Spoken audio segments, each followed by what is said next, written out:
Morning. So in yesterday's class, I came up to enzyme induction and was talking about enzyme induction, where a drug is inducing the synthesis of an enzyme. It is increasing the synthesis of an enzyme, or it is causing the synthesis of a new enzyme. Okay, which was not being produced till that, or its volume was not as much as in the presence of the drug. Just a drug आता, the presence of that enzyme increases. Okay. Now there are a few advantages and disadvantages to this enzyme induction. Now first we'll talk about the advantage of enzyme induction, how you can use it to your own advantage.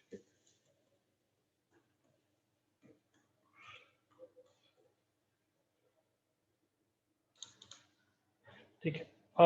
Now imagine a scenario where there is a newborn baby. Okay.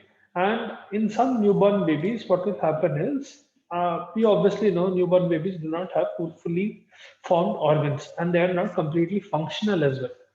Okay. So specifically, we'll be talking about one particular organ, which is your liver. Okay.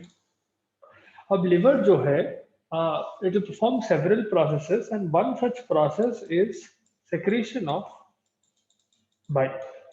ठीक है, which will have bilirubin and the components of bile. Now, there is one particular enzyme, ठीक है, hepatic microsomal enzymes बोलते हैं लोग, hepatocyte के अंदर they are small small microsomes, ठीक है.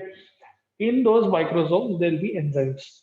Now, in a newborn baby, ठीक है, we are talking about newborn, इनके अंदर this liver is not completely formed. So what will happen is that hepatic microsomal enzyme, which is required for bilirubin conjugation जो है, you already know what is bilirubin conjugation. ठीक है, sometimes if in the newborn baby, because of the absence of that enzyme, bilirubin conjugation will not occur properly. You conjugate bilirubin because you want to excrete it out of your body. If you remember, आपके last year अपन पढ़े थे RBC के breakdown से you get unconjugated bilirubin. Unconjugated bilirubin will go to your liver, where it will turn into conjugated bilirubin. Conjugated bilirubin is excreted either in the urine, okay, mostly in the urine, sometimes a little bit in the feces as your stercobilin, urobilin and stercobilin. Okay, it will be converted. अब conjugated bilirubin, conjugate का मतलब ये है कि आप किसी चीज के साथ मिला रहे हो उसको, यू आर कॉन्जुगेटिंग और you are mixing bilirubin with something. There is an enzyme that is facilitating that conjugation. Those are microsomal enzymes. Now, in newborn babies, those hepatic microsomal enzymes will be very low. Okay, their concentration will not be high, and sometimes in certain babies, the concentration will be extremely low. Because of that, what might happen is in certain babies, this condition might lead to neonatal jaundice. Neonatal jaundice. Okay.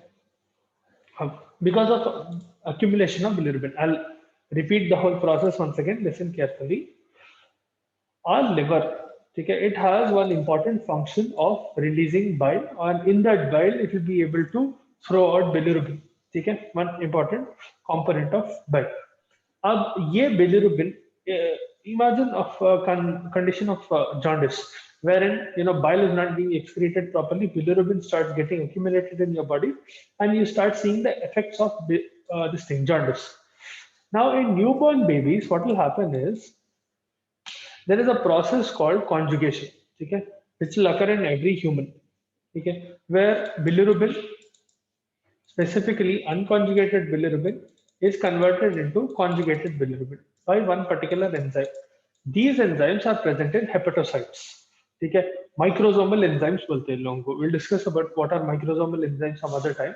You have that in pharmacology, but for now, just remember that these are special enzymes and very important. In newborn babies, the liver is not completely physiologically complete and it is still growing. What will happen is in some of them, the production of this enzyme will be so low that bilirubin will not be conjugated properly and it will start getting accumulated inside your body, essentially leading to neonatal jaundice. तो आप क्या कर सकते हैं, यहाँ पर एक special type of drug दे सकते हैं. It is a sedative hypnotic drug. ठीक है, you might be getting question, why are we giving a sedative drug for this, shouldn't we give something to decrease bilirubin. ठीक है, यहाँ पर the idea is we give a drug called phenobarbital. phenobarbital. Now, normally, this drug has an effect of sedative. Okay? It will sedate the patient. It will alter the patient's consciousness, and it will what you call act as a hypnotic as well. तो ये drug जो है, this is a enzyme inducer. This drug is a hepatic microsomal enzyme inducer. This will start increasing the enzyme level of this. It will start increasing the level of that microsomal enzyme. Because of which, what will happen is, if you give a certain dose of this phenobarbital, okay, not the dose that is given to adults, it will be a smaller dose. It will specifically be for this region. You give that in a newborn baby, and when you give that, especially a baby who is having neonatal jaundice, उनके अंदर क्या होता है, ये enzyme का level बढ़ जाता है. As the whole problem started out because they do not have enough amount of microsomal enzyme, if you are able to give something to increase that microsomal enzyme, automatically this unconjugated bilirubin which is getting accumulated will start getting converted into conjugated, and jaundice will get treated. That is the logic behind enzyme induction, how it can be advantageous. Here you are using enzyme induction to your advantage to treat neonatal jaundice. समझ में आया? If you want me to repeat it or explain it again, let me know.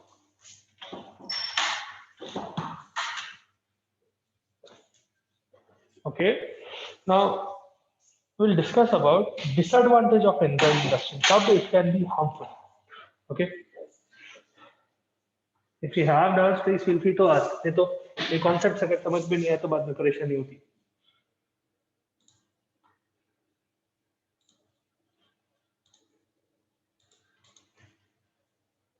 Okay, disadvantage of enzyme induction. When can it be disadvantageous? Now, imagine another scenario. In the previous scenario, we talked about neonatal jaundice, right? I imagine there is a married lady, okay, and there is some lady who is going to a gynecologist for OCP, okay, oral contraceptive drugs or oral contraceptive prescription, okay, and this lady, she is already on OCPs. Okay, imagine she's on one such type of OCP. Let's suppose its name is A for now. Okay, later on, while she's already on OCP, at some point in her life, she contracts TB. Okay, because of Mycobacterium tuberculosis. Now, what happens is that suppose she's going to a hospital, she's getting admitted, and there another doctor is prescribing her a medicine which is called rifampicin. Okay, when you have this thing TB in your pharmacology, we'll discuss about the drugs of TB some other time. But this is one of those drugs that is given in TB, and she did not tell this new doctor that she's already on OCP. Okay, so she went to a gynecologist. Let's suppose that is doctor number 1, and she got an OCP which is A, oral contraceptive drug. Then she got TB and she's already on OCPs. Okay, she's continuously taking OCPs, and OCP is present inside her blood. She contracted TB and she goes to a second doctor, and that second doctor prescribes a treatment of TB with rifampicin. अब यहाँ पर problem क्या होता? Rifampicin is a hepatic microsomal inducer. Hepatic microsomal enzyme inducer. Now, what is the problem with this? As such, no problem. But when a person is already on OCP, it becomes a problem. Q, this microsomal enzyme will, start targeting A. Specifically, what is happening is A is getting metabolized using the same enzyme. Okay, ये जो E enzyme है, let's suppose its name is E or E1. This enzyme is responsible for metabolism of A. Because the doctor does not know that she is already on OCP, he is prescribing her rifampicin. Problem क्या होता? E का level बढ़ जाता. As the enzyme level increases, the rate of metabolism of A will increase because of drug. Let's suppose this drug is D. Okay. So because you are giving another drug, the previous drug that the patient was already on, that will start getting affected. इसका effect क्या होता? That the effect of this oral contraceptive will go down. If metabolism increases much more, it will decrease the efficiency of OCP, meaning it might not work as well, or it might not work for that long as that person is thinking, leading to, it might cause contraception. So like unplanned contraception specifically. I'll repeat that whole scenario once again. Listen carefully. एक patient है जो क्या बोलते doctor gynaecologist के पास जाके oral contraceptive drug ले रहे हैं, ठीक है. Let's suppose that is doctor number 1 and they are prescribing them this drug which is an oral contraceptive A. This drug A relies on a microsomal enzyme, hepatic microsomal enzyme, which is E1, to get metabolized. Okay, it will go inside the body, it will get liberated, absorbed, distributed, then it will get metabolized. Okay, once it has done its function, then it is undergoing metabolism. And let's suppose it is one type of metabolism where it is getting converted from an active form to inactive form. Matlab, whenever the drug is getting converted, it will become inactive. Whatever drug is present in active form, once it is getting metabolized, it will become useless. It will become an inactive metabolite. Matlab, metabolism will kind of indicate the end of usage of that drug. Keep that in mind. ये same patient जो है, she is contracting TB and she is going to a hospital and she does not tell that doctor that she is already on OCP and she is specifically on this drug named A. And the doctor, let's suppose the doctor is prescribing her rifampicin. Okay. Now, rifampicin is a drug that is a microsomal inducer of this enzyme.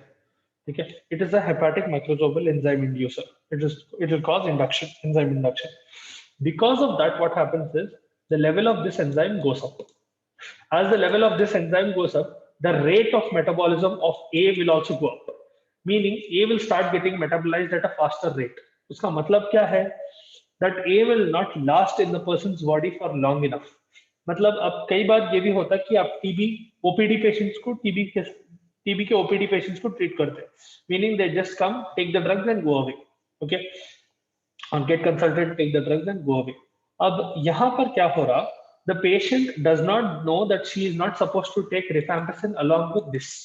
What will happen because of that is the efficacy of A and the duration of action of A will start getting affected. Specifically, the duration might decrease because it is getting metabolized faster. Efficiency of that OCP will go down, because of which there is a chance that she might she might conceive essentially. Okay? The contraceptive will stop working properly. So that is a disadvantage to enzyme induction. A drug is causing increased metabolism of another drug, because of which that drug 1 is not working as much as it should. That is a disadvantage. I hope you understood the scenario here. If you have doubts, I'm repeating again. Please feel free to ask.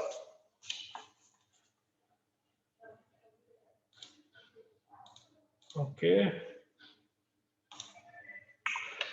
So that was advantage and disadvantage of enzyme induction. Now we'll just talk about enzyme inhibition. अब जैसा enzyme induction में एक enzyme का level बढ़ रहा था, enzyme inhibition will be exact opposite. Because of a certain drug, let's suppose the drug is D1, one particular enzyme, its level will start going down, lower than normal. Okay, a drug can completely inhibit the metabolism of another drug because of enzyme inhibition, or it can affect the metabolism of another drug because of enzyme inhibition. Okay, that will come as a disadvantage essentially. यहाँ पर enzyme inhibition is a process in which what is happening is one drug is causing, or any substance is causing enzyme. Okay. It is causing inhibition of that enzyme. It is essentially decreasing the synthesis or stopping the synthesis of a particular enzyme, which can be bad and good in its own way. Okay, I'll discuss about disadvantage and advantage of in this scenario as well. Now, let's suppose there is a drug which inhibits enzyme X. Okay, let's suppose this drug itself. Okay, whenever you give drug D1, this fellow is inhibiting enzyme X. Okay, you will not be able to see it. It is inhibiting enzyme X. But enzyme X is required for conversion of one drug A into B. Okay? Imagine this enzyme X is responsible for metabolism of A into B. अब यहाँ पर क्या होता, अब drug A already there a patient and this X enzyme is present in the body and it's doing its function where it is metabolizing A into B. Okay, let's suppose this is the active form and this is the inactive form. Example. Okay. अब let's suppose you give another drug along with A, which is D. Okay. As you give D, what will happen is this X enzyme is starting to get affected. Its level will start going down and its production might stop altogether. Because of which drug A will get affected. Specifically, what will happen is as this enzyme level is decreasing, the concentration of A will start increasing. Why? Because it is not getting metabolized. Okay. A was supposed to get metabolized and get converted into B, and B was supposed to get excreted out of your body. अब यहाँ पर problem क्या हो रहा because X enzyme is not present in enough quantity or its production is stopping, A starts to get accumulated in your body because the metabolism is not occurring properly, which might lead to toxicity because of drug A. Okay, so because of one drug, another drug is getting accumulated in the body, and there is toxicity of that drug. Okay, that is a harmful effect of enzyme inhibition. Now, the practical example that you see in this scenario where two drugs are actually getting affected will be, for example, ketoconazole.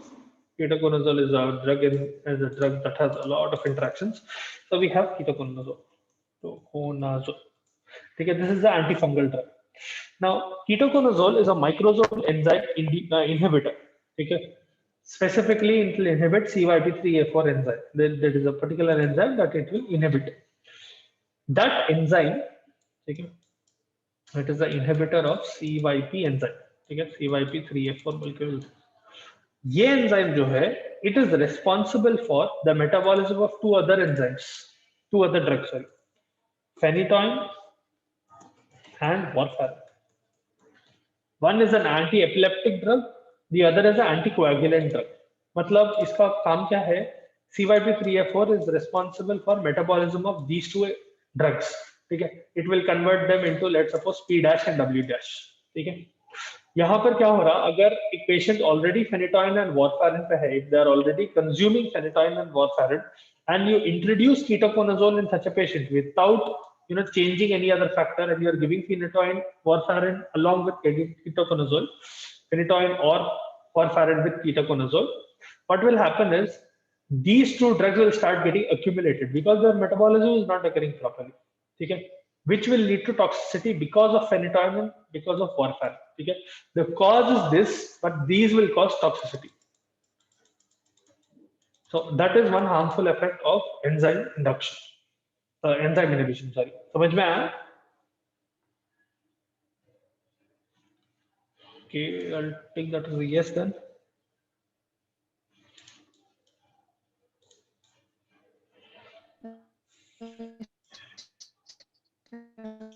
Akansha, I'm not able to hear you. Do you want me to repeat? Put it in the chat. A lot of lag in your voice.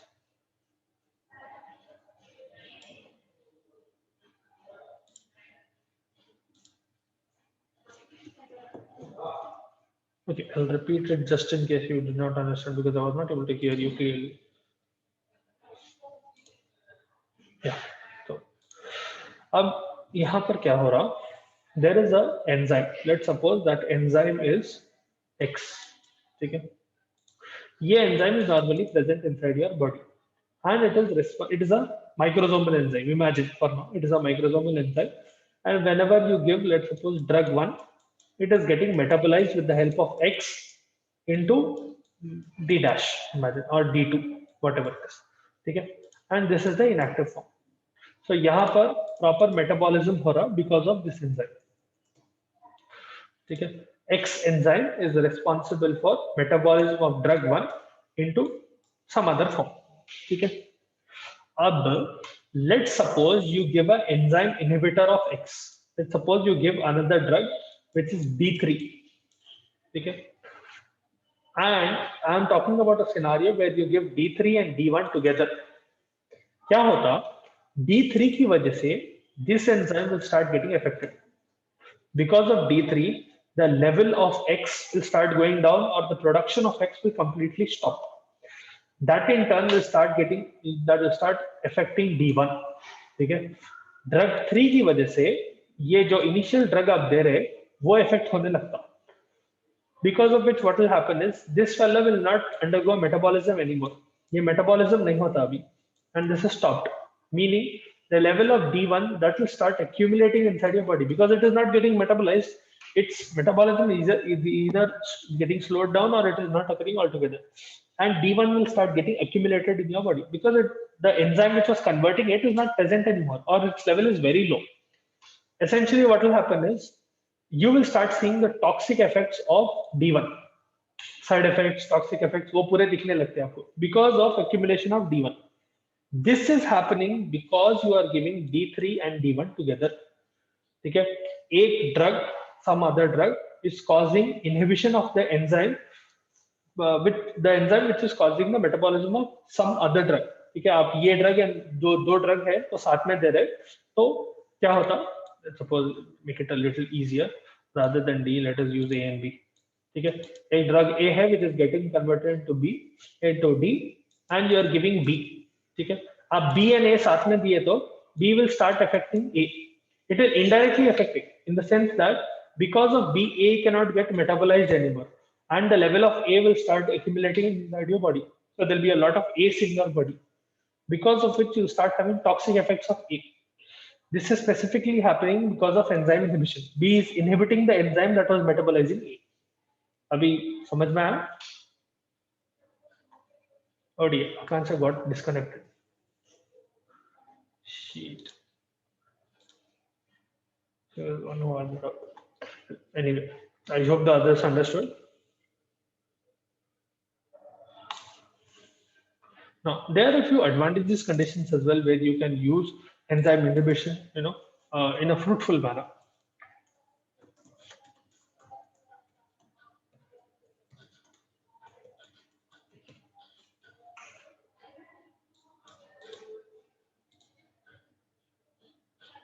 What happens to D2? Because of enzyme inhibition, it is either not formed or its level is very low. In that scenario, यहाँ पर क्या हो रहा? In normal scenario, this B should not be present and A should get converted into D, right? A should get converted into D in the presence of X. अगर X ही inhibit कर दे रहे, X present ही नहीं है, या if it is being inhibited, the level of D will decrease or it will not be formed altogether. This fellow is supposed to get excreted out, so that there is no toxicity. अगर A को inhibit कर दिए, A convert ही नहीं हो रहा D में, so D will either not be formed or its level will be very low. The problem is not D here. The problem will be accumulation of A, because as A is getting accumulated, you'll start seeing side effects and you'll start seeing toxic effects. Because think of it this way: आप A drug दे रहे and you already know that A drug is supposed to work for 7 hours. Let's suppose, ठीक है? It is supposed to get liberated, absorbed, distributed, metabolized, then excreted in 7 hours. मतलब उसका metabolism भी आप count कर रहे हैं इसके अंदर. अब if you are giving some other drug which is B, which is affecting the metabolism of A, this duration of action will go up. Instead of working for 7 hours, it might work for 9 hours. Okay, which might be harmful for the patient. You do not want the drug to work for that long. Especially in the case where you are giving, let's suppose you think that 7 hours के लिए काम कराना, मैं 8 hour पे फिर एक dose देती हूँ A का. This will create even more havoc because you as a doctor, or let's suppose you are not doing any blood picture, you're checking the blood levels. There is a particular field called drug therapeutic monitoring, therapeutic drug monitoring. उसमें आप क्या करते हैं, drug का dose check करते रहते हैं blood में क्या है. अब let's suppose you don't do that and you know that normally speaking ये A ड्रग जो है 7 घंटे काम करना चाहिए था, and let's suppose at the 7th hour you are giving this drug again so as to continue the effect of the drug. ठीक है, फिर से ये पेशेंट का cycle, let's suppose A is paracetamol, 7 घंटे काम कर रहा, आप क्या कर रहे हैं 7th hour और 6.5 hour पे फिर से एक और डोज दे रहे पैरासिटामोल का, ताकि फीवर फिर बढ़ना नहीं. अब यहाँ पर प्रॉब्लम क्या होता, because of some other drug the effect of paracetamol is increasing. It is staying in your body for a longer period of time and its effect is increasing. Let's suppose it is working for 9 hours and you give another dose, तो यहाँ पर और increase हो जाता है जो blood में dose है, पैरासिटामोल का वो और बढ़ जाता, because a new drug has also been introduced, new dose of paracetamol has been introduced as well. That is the danger of enzyme inhibition. I hope you understood the logic here.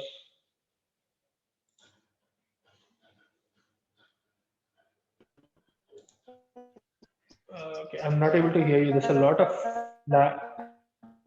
Okay, Akansha, you went away or got disconnected. Just explain the whole thing. आपको मैं personally बाद में explain कर देता हूँ. Okay, there's a lot of lag in your voice as well. Couldn't hear you clearly. Okay, now coming to advantages of enzyme inhibition.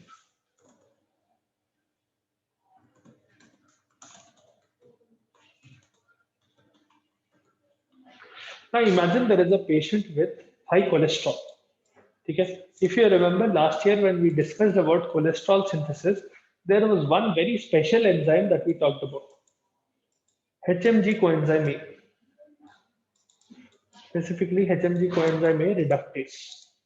ये enzyme बहुत important है. It will make a very crucial step, the third step of cholesterol synthesis में.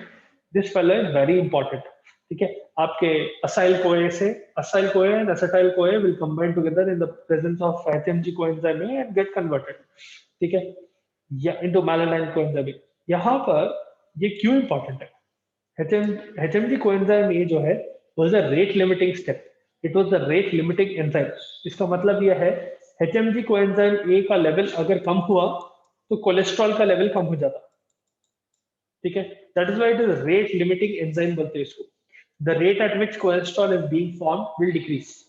Okay, if your body is sensing that okay there is a lot of cholesterol being produced, we need to decrease the production, it will inhibit this enzyme. It will stop the production of this enzyme, or it will tell this enzyme to stop for a bit.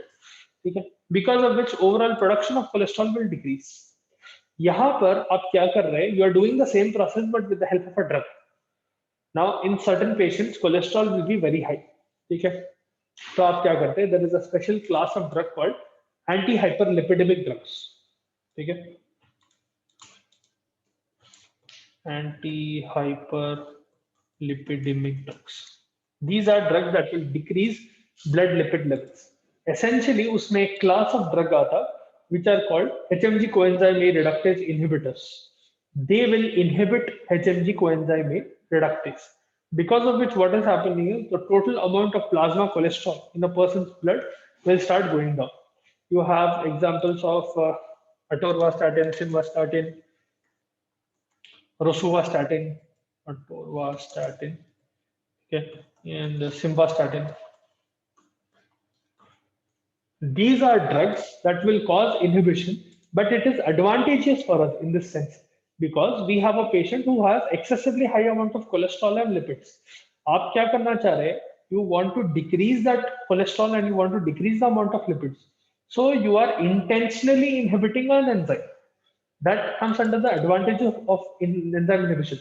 These drugs are inhibiting HMG coenzyme A reductase, because of which what is happening is cholesterol level is going down. That is the advantage here.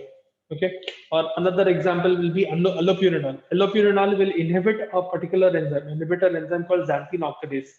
Xanthine oxidase is required for the formation of urea, specifically uric acid. Urea से uric acid form होता, gout में use करते हैं. Gout में uric acid level बहुत बढ़ने की वजह से the patient, that uric acid will start getting accumulated in the joint and those joints will start getting inflamed and it will hurt quite a lot. अब क्या कर रहे हैं? allopurinol देके वो एंजाइम को इनहिबिट कर दे रहे हैं. अगर एंजाइम ही नहीं रहा तो यूरिक एसिड बनता नहीं, and you are essentially using enzyme inhibition to your advantage because uric acid is not formed, the patient will not have inflamed toes or inflamed joints. So you get the point here. यहाँ पर in this scenario cholesterol के लिए use कर रहे हैं, in that scenario you are using for xanthine oxidase but uric acid specifically, but in any case we are using enzyme inhibition to your advantage. You do not want something to be produced, so you are inhibiting the enzyme that is producing it. Okay. I hope you understood this advantage of enzyme inhibition. Disadvantage में वो enzyme present नहीं रहा तो problem था. Advantage में enzyme को inhibit आप intentionally कर रहे हैं एक ड्रग्स. ठीक है, in both of this scenario you are using drugs either to inhibit और to induce. which both of them will have their own advantages and disadvantages in certain scenarios. Okay, I hope you understood this. I'll give you a brief introduction to what is first pass metabolism.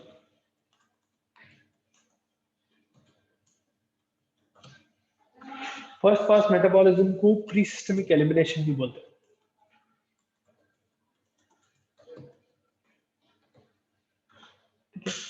Now, any drug that you are giving orally, okay, or most drugs that you give orally, what will happen is before they achieve a good concentration in your blood, okay, they will get metabolized much more quickly that they can get a proper concentration in your blood. If you remember, I told you that most drugs need to reach a threshold level. Let's suppose this is that threshold level. ये threshold level के ऊपर आया तो therapeutic range में आ गया, ठीक है, wherein you will start seeing the effect of the drug. And let's suppose this is the toxic level. इसके ऊपर गया तो toxic effects दिखने लगते हैं. So you want the drug to be in this range, the dose of the drug to be in that range. That will be the therapeutic index of the drug. ठीक है, TI. अब यहाँ पर क्या होता, ज्यादातर oral drugs जो है, they will undergo first pass metabolism. What is first pass metabolism? First pass metabolism is a phenomena in which that drug, whichever you are giving orally, is getting metabolized so quickly that it is not able to achieve a good concentration inside blood. It will be able to achieve therapeutic concentration, but it will only be around this area. ठीक है, it will not reach proper this area. It can reach all the way up to here. ठीक है, मगर यहाँ तक पहुँचना नहीं, इधर तक ही पहुँच जा रहा, and it is going down. So the drug will not last as long. Essentially, you will not see the effects of the drug for as long. तो इसका तोड़ क्या है? How you can counter this by simply giving the drug in a different route. Instead of giving it in an oral route, you can give it an IV. You'll be completely able to, forego first pass metabolism. Any drug that is given orally and it is entering GIT, it will invariably get metabolized by your liver or it will pass through your liver. If it is specifically going through your liver and the drug gets metabolized by your liver, again, we have to consider the condition where most drugs get metabolized by liver. यहाँ पर क्या होता है? As it is passing through liver, the rate of metabolism is quite high for that drug, because of which, even though it reaches therapeutic dose in your blood, it will not be a lot. Okay? It will start getting metabolized very, very quickly. One example is propranolol. Propranolol is an antihypertensive drug. ठीक है, ये drug जो है, if you give orally, what will happen is it will give you certain effect. That is not a problem, but it has a very high first pass metabolism, because of which what will happen is the drug will not last for very long. It will get, as soon as it is getting absorbed, the rate of metabolism will also get jacked up, and the drug will start getting eliminated very, very quickly, or it will get metabolized very quickly where it is going for elimination. So the effect of the drug will last for a very short duration of time. That essentially is the process of first pass metabolism. A simple way to avoid first pass metabolism is not giving the drug orally. If you know a drug, if you already know that the drug, if you give that drug orally, it is undergoing first pass metabolism, give it in a different route. आप subcutaneous दे सकते, IV दे सकते, oral दे सकते, कोई और way से other than GIT, ठीक है, should not enter your GIT in this way. तो topical routes use कर सकते हैं आप, वैसा है. So that is about pre-systemic elimination and first pass metabolism. We'll discuss about drug excretion in the next class.